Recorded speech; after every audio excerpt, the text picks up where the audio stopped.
Yes, dude. It finally came in. It's been a whole month since I ordered this thing, guys. Oh my god.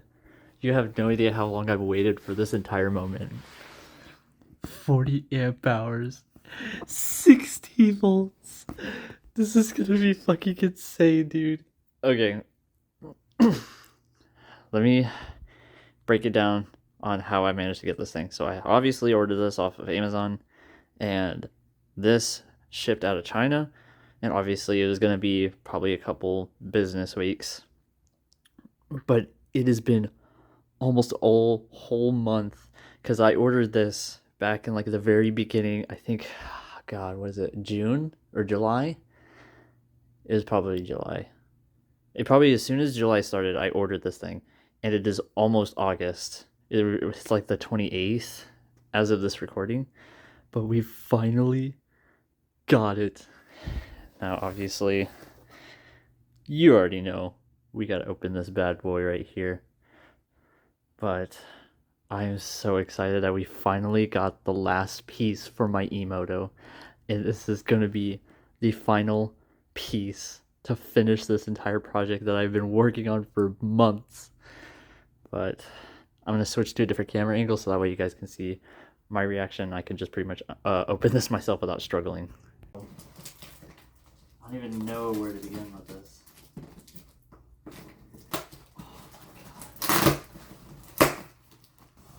Oh my god. I waited so long for this. Got a big box. Plenty of styrofoam. The packaging, they did pretty good on the packaging. They put a lot of styrofoam, make sure nothing was damaged. I'll give them credit for that. Oh god, this thing's heavy, bro. Jesus. Oh my god, this thing is fucking heavy, bro. What the actual hell? So the good thing about a battery like this is it comes with a protective bag, which is good because we need that. But at the same time, got the whole battery inside. Now obviously this looks pretty massive, but this actually fits inside the frame of my bike.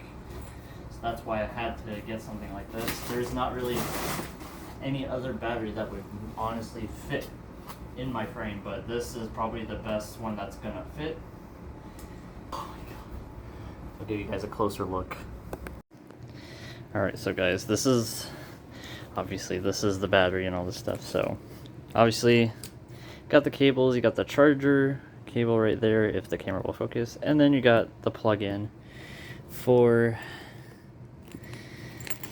the battery. And then this, I'm assuming, is the charger, so I'm gonna open this up real quick. And it is in fact the charger, guys. So obviously you got a big beefy charger with the outlet and the cable that connects to it. Now obviously after I ride and stuff, I'm gonna have to just take this battery out and take it home and charge it whenever I need to.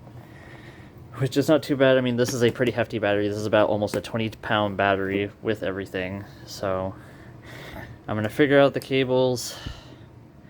And then we're just going to go ahead and try to put this on the bike. And it is currently 11 in the morning. And it's going to be 101 degrees today. So I got to get to it before it gets too hot. And then I also have to work tonight. So I got to make sure I get everything done beforehand. But that is the battery, guys. Alright, so we got the bike here. Got my battery inside the backpack. It is already way too hot out here. There's barely a breeze, and it's like it's already past the 90s probably at this point. But I have to get this thing on the bike, set it up, tune it and everything. So this is it, guys. This is the final home stretch of finishing this project finally after months. So we're gonna try not to get a heat stroke challenge here, so let's get it.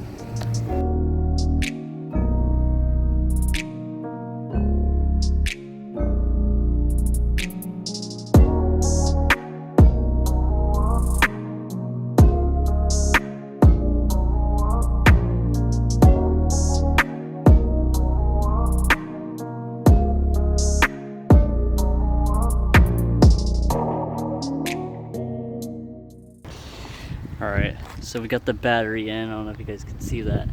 But it looks weird because it was just only one kind of way to kind of just secure it in there. I'm not too worried about finding a nicer way to set the battery, but all I know is that it's just firmly stuck in there because you got the bottom panel kind of just holding it in place, and it's not going to shoot forward because there's not really much room for it to wiggle up and down and everything. This thing is, like I said, it's like 20-pound battery. This thing is like, it's so heavy, it's not really going to go anywhere. But I'm going to tune it, and I can already tell it's working because I connected it and it's already turned on. And then I'll just have to lift the wheel up and have it calibrate, and then yeah, we'll see where we go from here. All right, guys, this is basically first ride impressions. Finally, with the new battery, this is gonna be fucking sick, dude. Finally, fully riding this thing. Oh my god. You know, I never thought the day would come already. Now, there is a thing I noticed, is my helmet mount for my phone is not holding up so well, so I'm gonna pray that my phone stays held in for this video. But yeet. And as you can tell, swap the pegs. It's fine. It's kind of new. It's kind of weird to get used to, honestly. But shit. So yeah, we're running about 60 to 65 volts, I think. Even though I kind of tuned it to 50 to 55, but it's pushing a little more than I would like it to, but I'm not using like the full potential of this thing. Let's go! BikeLyfe! Oh, this thing moves, bro. 30 already? Holy shit. We can do probably a little top speed test on this little straight right here. We're at pedal assist 4.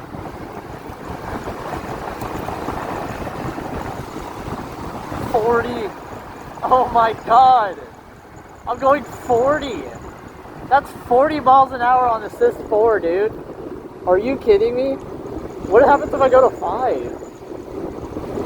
I'm just gonna ease in on the throttle.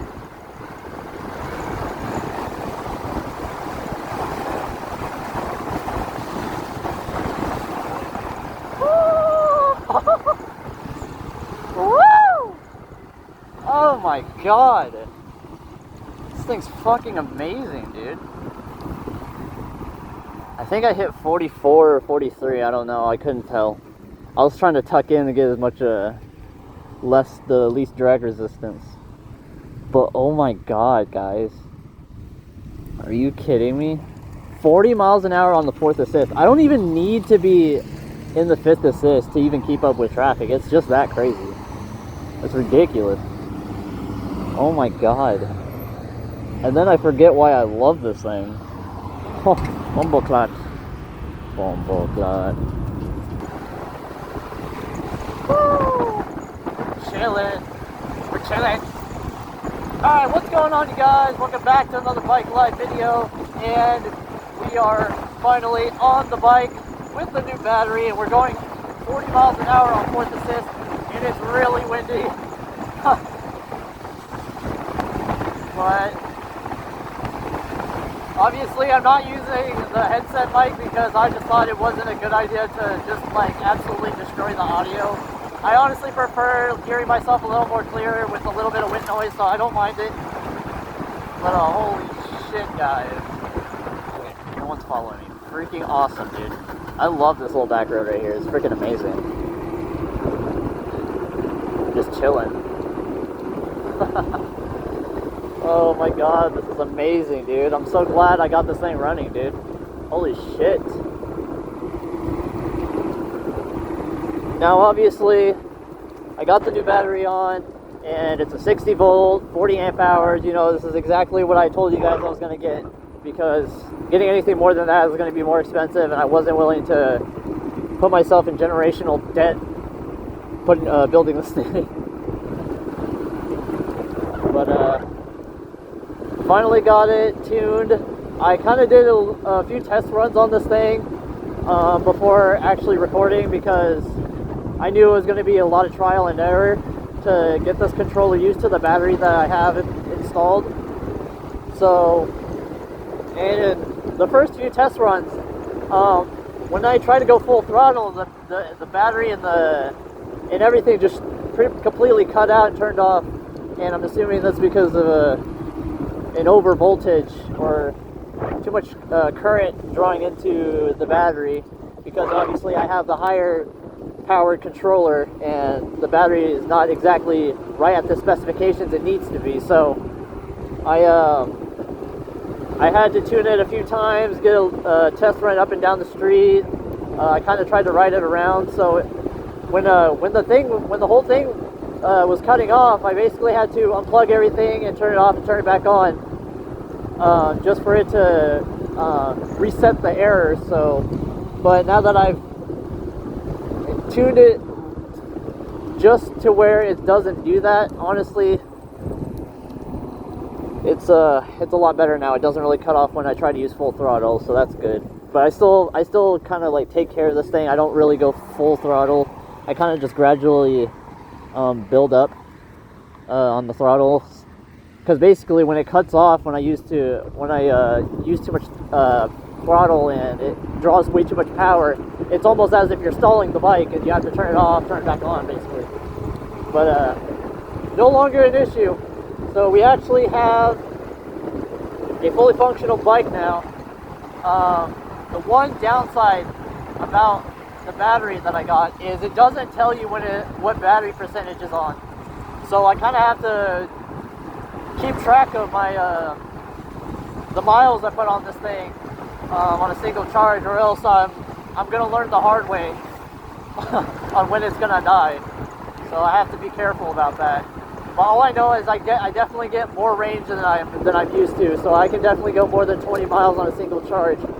I just need to keep track of how much miles I put on this thing before it dies. In the next video, I'm probably going to do basically a whole summary of me building this bike from the ground up, from the moment I bought it to the moment I finally finished this thing today. And that'll just be like a whole journey of how I built this thing. And yeah, it's going to be a great video, I'm not going to lie. I honestly enjoyed building this thing, even though it costed me an arm and a leg. But I'm honestly glad that it turned out the way I wanted it to be, basically. But if I ever think about upgrading the battery even more, that's probably not going to be till next year if I really think about it. Otherwise, I'm probably just going to trade this in for a motorcycle and actually finally, you know, live the dream life, honestly, dude. This is amazing. Now I just want to take a moment and shout out to Ashton, the guy that actually bought this bike from. He has a raw Mantis now, after he sold this one, because he wanted to have a fully functional bike, but at the same time he wants the e-motos, and I understand. And this might not be like the e-moto he was expecting, because this bike stock just didn't have enough power or torque or anything. It didn't really have the specifications of a Talaria or a raw Mantis or Suron. So I'm honestly glad he got the bike he wanted. And here in the future video, me and him are planning on trying to ride together, and I might have to take a trip to Kansas City, just so I can ride with him for a video, and, you know, spend some time with him, you know, get to show him my fucking bike finally after building it. And I'm not gonna lie, I give full credit to him for letting me have this bike. Otherwise it would not have been possible. So shout out to Ashton. But yeah, dude, I'm so thankful. You know, I don't know what I would be doing at this point in time if I didn't have the bike. I would honestly probably be like him and get the raw Mantis instead of building this. But, you know, building this thing was, you know, you can customize it, you can build it however you want, exactly how you want it, and that's exactly kind of what I wanted, and it turned out great. So, you know, we get the best of both worlds. He gets his e-moto, and I get to build my own and, you know, stand out in my hometown. So yeah, so if you guys look at the display, got 64 volts right now. I already put almost 400 miles on this bike ever since I got it. And obviously I told you guys basically about the top speed. Like I said, I didn't fully crank the volts all the way. It doesn't have a very good, I guess, BMS or something. That's why it was cutting out the first time I was trying to test ride it. So I tuned it down a little bit so where it doesn't do that. And I only set it, like I said, to 50 to 55 volts. I don't think I need any more than that, but if I really wanted to, I could, but that would include more tuning, and that is a lot more work. But I just want it to be fully functional, nothing going wrong. You know, I also don't want to use the full potential to where I'm gonna fry this thing, so I kind of detuned it so that way it'll last longer. But guys, absolutely beautiful bike. It looks, honestly, it looks great with the new battery, even though it looks like it's kind of hanging out from the frame, but fucking amazing. This is basically all I was doing for this last build video, is getting the new battery, tuning it to the way it needs to be, and it's fully functional again. Now I don't have to worry about getting anything else for this bike other than taking care of it. Obviously, I'm going to be riding this almost every single day as much as I can. I just love this thing, dude. I'm so glad I bought this thing and built it. You know, this was like a highlight of my summer, honestly, because I never thought I'd own anything like this. So now this is almost a $3,000 bike that I just built by myself. But this is the final look of the bike. Aside from kind of the shield plan, I honestly don't know about the shield, honestly. I might do that eventually, but at the moment it's not really a requirement. I just can't really take this thing out in the rain.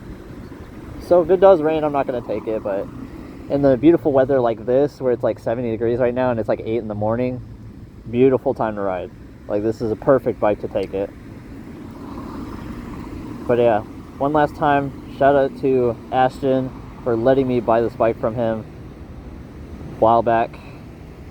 And if it wasn't for him, I wouldn't even have this thing. And you guys definitely wouldn't get the content like this. But I'm going to go ahead and wrap it for today's video. Like I said, the next video is going to be basically whole journey of building this thing from the ground up. But if you guys enjoyed the video, hit that like button. If you guys want to see some more content and we're going to come back to the channel, hit that subscribe button, and I will hopefully see you guys in the next video. Yeet.